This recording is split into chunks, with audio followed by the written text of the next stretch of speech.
በዓለም አቀፍ ደረጃ በ195 ሀገራት የሚፈለግ የአሜሪካን ማዕከላዊ ባንክንና የፈረንሳይን የደህንነት መዋቅር በአንድ ሌሊት ያፈራረሰ፣ ነገር ግን እንደ እባብ እግር ሳይታይ ማንነቱ እንደ ውሃ ስምጥ ሳይደረስበት የቆየ ያ ስውር ሰው ኢንተርፖል በታሪኩ ከፍተኛ በጀት መድቦ ያደነው የግለሰብ ለመያዝ የተደረገ ዓለም ያስገረመ ያንን ታላቅ የአንድን ግለሰብ የማሳደድ ኦፕሬሽን ፈታኝ እንቆቅልሽ ዛሬ ፈልቅቀን ምስጢሩን ከነስሩን መዘዋለን።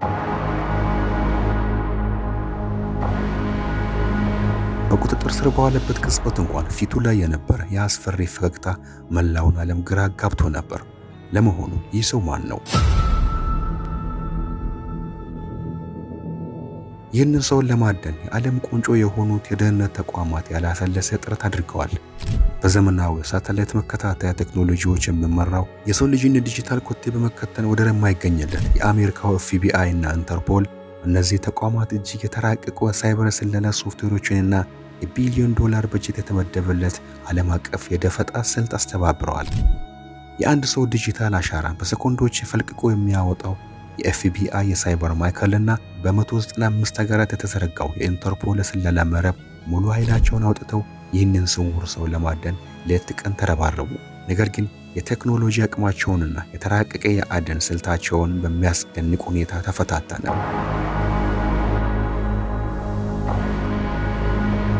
እንኳን ወደ እውነታውና ወደ አስገራሚው ታሪክ ማደራችን በሰላም መጣችሁ።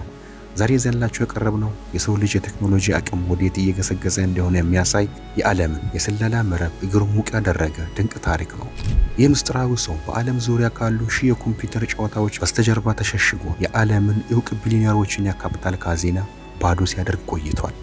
የዓለም መገናኛ ብዙሃንና የደህንነት ተቋማት ለዓመታት ሲያድኑት የኖሩት በሆሊውድ ፊልም ላይ እንኳን ታይቶ የማይታወቅ አስገራሚ ታሪክ ባለቤት የሆነው ይህ ሰው ፋንቶም በሚል ቅጽል ስሙ የሚታወቅ ትክክለኛ ስሙ ሐምዛ ቤላጅ የተባለ ዝነኛው አልጄሪያዊ የደህንነት መረብ ጠላፊ ነው።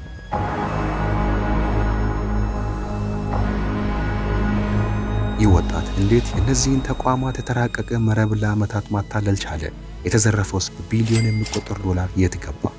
እውነቱን ለመስማት ዝግጁ ከሆናችሁ ቪዲዮውን ላይክ በማድረግ አብራችሁን እስከ መጨረሻ ዘለቁ።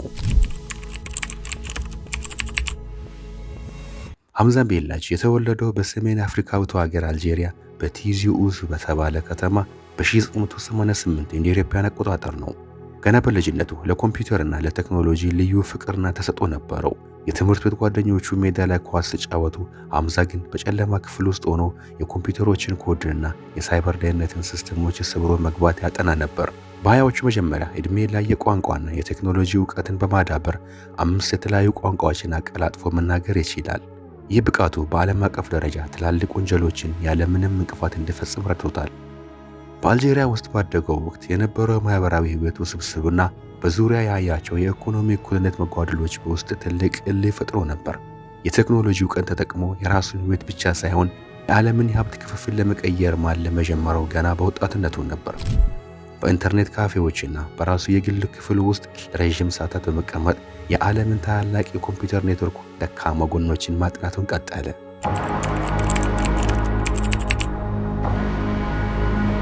ሐምዛ የሰርቨሮችን አወቃቀርና የዳታቤዝ አደረጃጀት ሙሉ በሙሉ ከተረዳ በኋላ የመጀመሪያዎችን የሙከራ ጥቃቶች መሰንዘር ጀመረ። መጀመሪያ ላይ የሀገር ውስጥ ድረገጾችንና የደህንነት መዋቅሮችን በመስበር የራሱን ብቃት ይለካ ነበር። እያንዳንዱ የተሳካ ሙከራ ይበልጥ ውስብስብና ትላልቅ ወደሆኑ ተቋማት እንዲሻገር ድፍረት ሰጠው።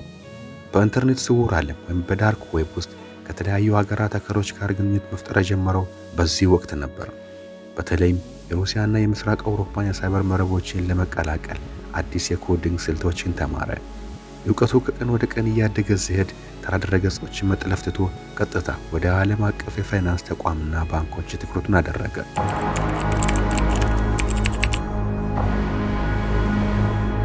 የሐምዛ ትልቁ ፈጠራ ሥራ ስፓይ የተባለ ትሮጃን ቫይረስ ነበር። ይህ ቫይረስ እንደ ተራው ኮምፒውተር ቫይረስ አልነበረም። አንድ ጊዜ ወደ ግለሰብ ወይም ወደ ድርጅት ኮምፒውተር ከገባ በኋላ ምንም አንቲቫይረስ ሊያገኘው በማይችል መልኩ ራሱን ይደብቅ ነበር። ተጠቃሚዎቹ የባንክ አካውንታቸውን ለመክፈት ምስጢራዊ ቁጥራቸውን ወይም ፓስዋርዳቸውን ሲጽፉ ቫይረሱ ሁሉንም የኪቦርድ ንክኪዎችን በመቅረጽ ቀጥታ ወደ ሐምዛ ሰርቨር ይልክ ነበር።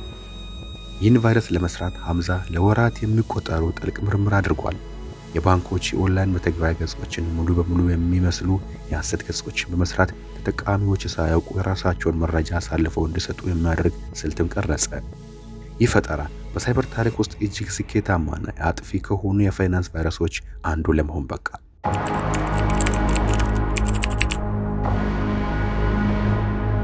ሐምዛ ይህን የሳይበር መሳሪያ ብቻውን አልተጠቀመም። ግሪቦድሞን በሚል ቅጽል ስም የሚታወቀው አሌክሳንደር ፓቴኒክ የተባለ ሩሲያዊ ሳይበር ወንጀለኛ ጋር በመተባበር ቫይረሱን በየጊዜ ያሻሽል ነበር። ሁለት ወጣቶች በአካል ተገናኝተው ባያውቁም በድብቅ ኢንተርኔት መረብ አማካኝነት ፍጹም የሆነ የሳይበርን ጥምረት ፈጠሩ። ሐምዛ የሶፍትዌሩን ሽያጭና የማርኬቲንግ ክፍሉን ሲመራ፣ ፓኒቲ ደግሞ የኮዲንግ ጥራትና የደህንነትን ማለፊያ መንገዶችን የማዘጋጀት ሥራ ይሠራ ነበር። ይህ ጥምረት በዓለም ዙሪያ በሚሊዮን የሚቆጠሩ ኮምፒውተሮችን በመበከል የሰዎችን የክሬዲት ካርድ መረጃን፣ የባንክ ምስጢራዊ ቁጥሮችንና የግል መታወቂያዎችን ሙሉ በሙሉ በመቆጣጠር በዓለም አቀፍ የፋይናንስ ኢንዱስትሪ ላይ ታይቶ የማይታወቅ ስጋትን ፈጠረ።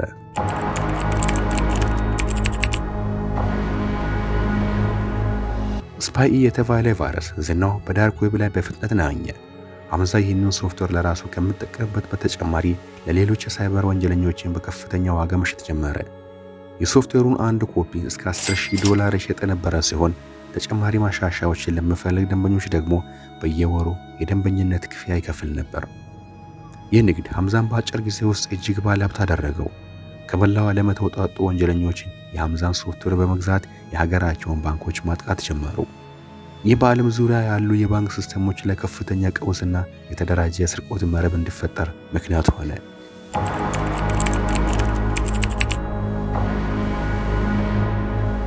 ታሪኩ እጅግ እየከረረ የመጣው በአውሮፓና በአሜሪካ የሚገኙ ትልልቅ የፋይናንስ ተቋም የገንዘብ መዝበሪያ ሲስተም ከፍተኛ ሁኔታ መቃወስ ሲጀምር ነው። በአንድ ሰዓት ውስጥ ከተለያዩ የለንደን፣ ቶኪዮና ኒውዮርክ ትልልቅ ባንኮች ከ$90 ሚሊዮን በላይ ተዘረፈ። የሚገርመው ነገር ምንም አይነት የፊዚካል ስርቆት አልተካሄደም። የባንኮቹ ካሜራዎችም ምንም አይነት እንግዳ እንቅስቃሴ አልቀረጹም። ነገር ግን ገንዘቡ ወደ ተለያዩ የማይታወቁ ክሪፕቶ ከረጢቶች ተበታትኖ ጠፋ። ሐምዛ በአጠቃላይ ከ217 በላይ የሚሆኑ የአሜሪካና የአውሮፓ ባንኮችና የፋይናንስ ተቋማትን ሰብሮ መግባት ችሏል። ከነዚህ ባንኮች ውስጥ ብቻ $1 ቢሊዮን የሚጠጋ የፋይናንስ ጉዳት ማድረሱ ይገመታል። ይህ በታሪክ ታይቶ የማይታወቅ የሳይበር ጥቃት የአሜሪካን ፌደራል ምርመራ ቢሮ FBI እና የዓለም አቀፍ የፖሊስ ድርጅት ወይም ኢንተርፖል በከፍተኛ ሁኔታ አስቆጣ። ጉዳዩ ከሀገር ውስጥ መርማሪ ፖሊሶች አቅም በላይ በመሆኑ ኢንተርፖል ልዩ የሳይበር መርማሪ ቡድን አዋቀረ። ይህ የተዋቀረ ቡድን ሬድ ሮድስ ወይም የዓለም አቀፍ ከፍተኛ ወንጀሎች መያዣ ትዕዛዝን አወጣ።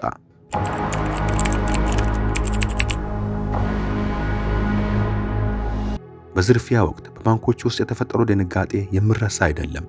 የባንክ ሰራተኞቹ በኮምፒውተሮቻቸው ላይ ስራ እየሰሩ እያለ ገንዘቡ ከፊት ለፊታቸው በዲጂታል መንገድ እየቀነሰ ሲሄድ ማየት አስደንጋጭ ክስተት ነበር።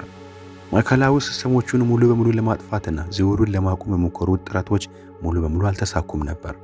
ሐምዛ የፈጠረው ቫይረስ የባንኮቹን የአይቲ ሰራተኞችን የቁጥጥር ስልጣን ሙሉ በሙሉ በመንጠቅ ሲስተሙን ሽባ አደረገው።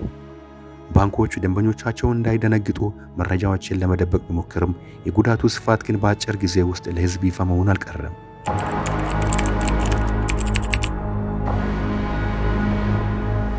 ኢንተርፖል ይህንን ጥቃት ተከትሎ በታሪክ ከፍተኛ የተባለውን በጀት በመመደብ የሳይበር መርማሪዎችን መረብ ዘረጋ። ጥቃቱ የመጣው ከአንድ ሀገር ብቻ ሳይሆን በዓለም ዙሪያ ከተበተኑ መቶዎች በሚቆጠሩ ሰርቨሮች ስለነበር መነሻውን ለማወቅ ዓመታት ፈጅቷል። ሐምዛ እያንዳንዱን ዝውውር በተራቀቁ የኮድ መደበቂያዎች በመሸፈን የፖሊስ መርማሪዎችን ለረዥም ጊዜ በአፍንጫቸው ሲያጫውታቸው ነበር። የዓለም አቀፍ ፖሊስ ድርጅት ከተለያዩ ሀገራት ደህንነት ክፍሎች የተወጣጡ ከ50 በላይ ከፍተኛ የሳይበር መሐንዲሶችን ያቀፈ ቡድን አቋቋመ።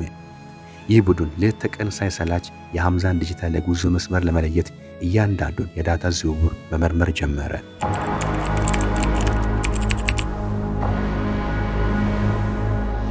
ሐምዛ በሚሊዮን የሚቆጠሩ ዶላሮች በባንኮች ሰርቅ የነበረው ግን ለራሱ ብቻ አልነበረም። እሱ በዓለም ዙሪያ ላሉ በሚሊዮን የሚቆጠሩ ሰዎች የዲጂታል ዓለም ሮቢን ሁድ በሚል ቅጽል ስም እንዲጠራ ያደረገው አንድ ትልቅ ምስጢር ነበረው። ሐምዛ ከሰረቀው ገንዘብ ውስጥ ከግማሽ በላይ የሚሆነውን ማለትም $280 ሚሊዮን በፍልስጤም ለሚገኙ ወላጅ አልባ ሕፃናት ማሳደጊያ፣ ለትምህርት ቤቶችና ለተለያዩ የአፍሪካ ድሆች ለሚረዱ ድርጅቶች በስውር ይለግስ ነበር። ይህ ድርጊቱ በብዙ የአረብና የደቡብ ንቅፈ ክበብ ሀገራት ወጣቶች ዘንድ እንደ ጀግና እንዲታይ አድርጎታል። ሰዎች እሱን እንደ ተራ ሌባ ሳይሆን ከሀብታሞች እየቀማ ለድሆች የሚሰጥ የዘመናችን ታጋይ አድርገው ይመለከቱት ነበር። ነገር ግን ሕግ ነው። ኢንተርፖልና ኤፍቢአይ የእሱን ዲጂታል አሻራ ተከትለው በዓለም ዙሪያ የሚዘረጋ ትልቅ የመረብ አደን ጀመሩ። ሐምዛ ግን በቪፒኤን እና በተወሳሰቡ የሳተላይት መረጃዎች ራሱን እየደበቀ ለዓመታት ሳይያዝ መቆየት ቻለ።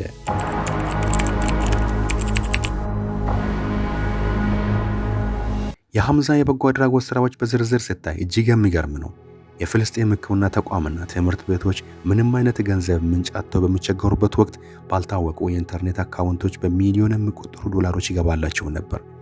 የአፍሪካ ውሃ ጉድጓድ ቁፋሮና የሕፃናት ምግብ ዕደላ ድርጅትም ይህ የዲጂታል በረከት ይደርስላቸው ነበር።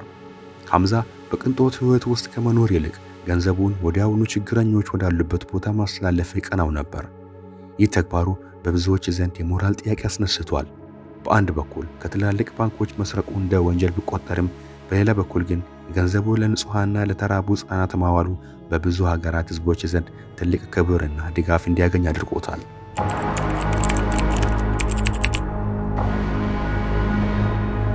ይህ ሐምዛ ተግባር በዓለም አቀፍ ደረጃ ትልቅ የሞራልና የሕግ ክርክርን አስነሳ።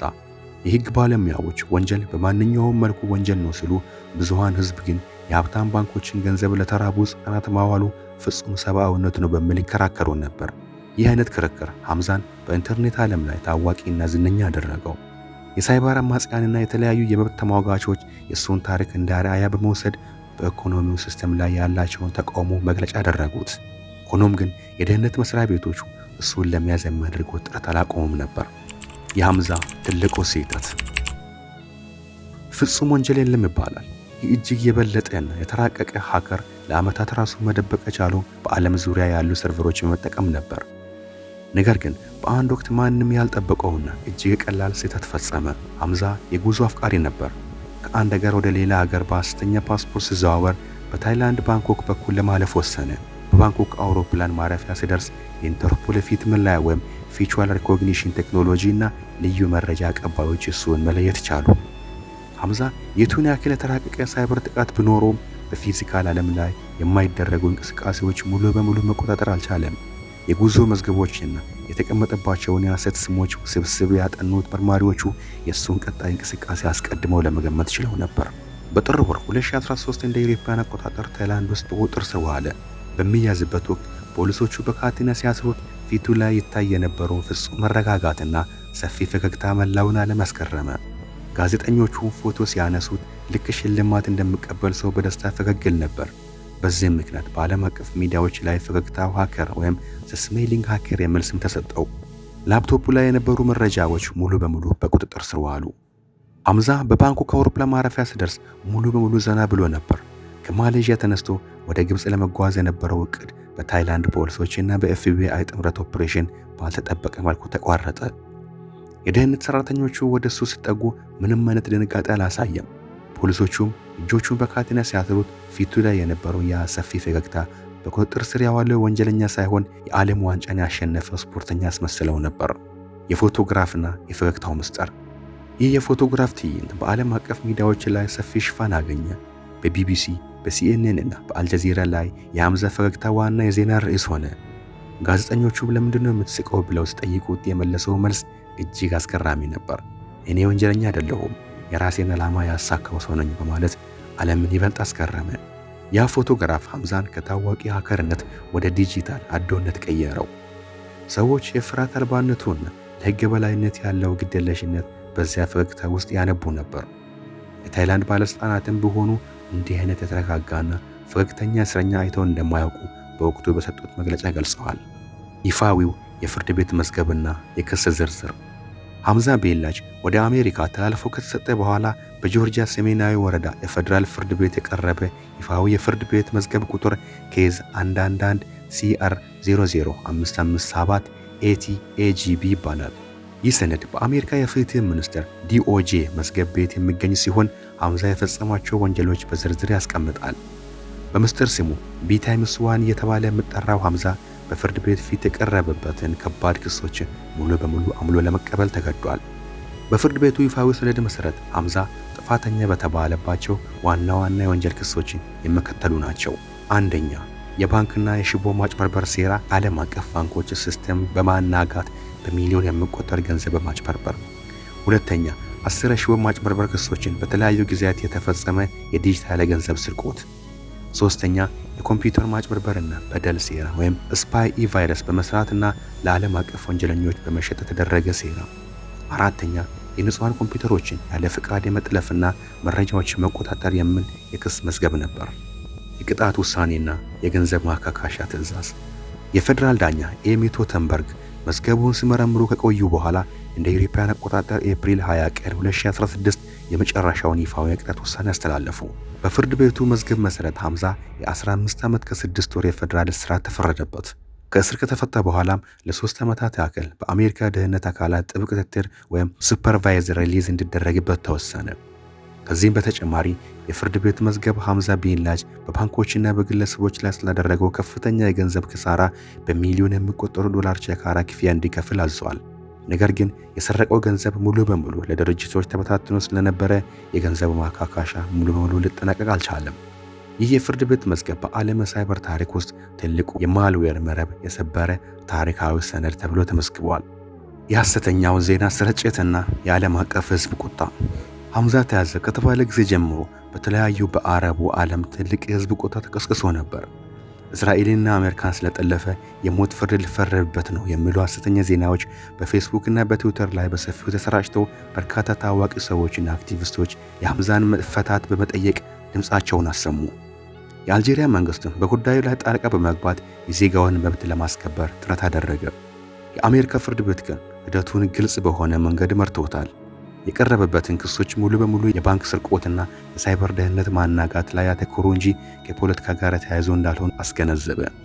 በመጨረሻም የተፈረደበት የ15 ዓመት እስራት የብዙዎችን ስጋት የቀነሰ ቢሆንም የሐምዛን ታዋቂነት ግን በሕዝቡ ዘንድ ከመቀነስ ይልቅ እየጨመረ ሄደ።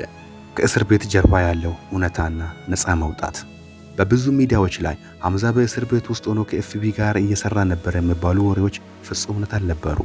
የፍርድ ቤት መዝገቦች እንደሚያሳዩት ሐምዛ ቅጣቱን ሙሉ በሙሉ በአሜሪካ ፌደራል እስር ቤት ውስጥ ከፍተኛ ጥበቃ ስር ሲፈጽም ቆይቷል። ይሁን እንጂ የባህሪ ማሻሻያና የቅጣት መቅለያ ደንቦችን በመጠቀም ሐምዛ እንደ አውሮፓውያን አቆጣጠር ጁላይ 6 ቀን 2024 ከዩኤስኤ ፌደራል እስር ቤት በይፋ ተፈቷል። ከእስር ከተፈታ በኋላ ወዲያውኑ ወደ ትውልድ ሀገሩ አልጄሪያ የተመለሰ ሲሆን በአሁኑ ሰዓት በአልጄሪያ በነጻነት እየኖረ ይገኛል።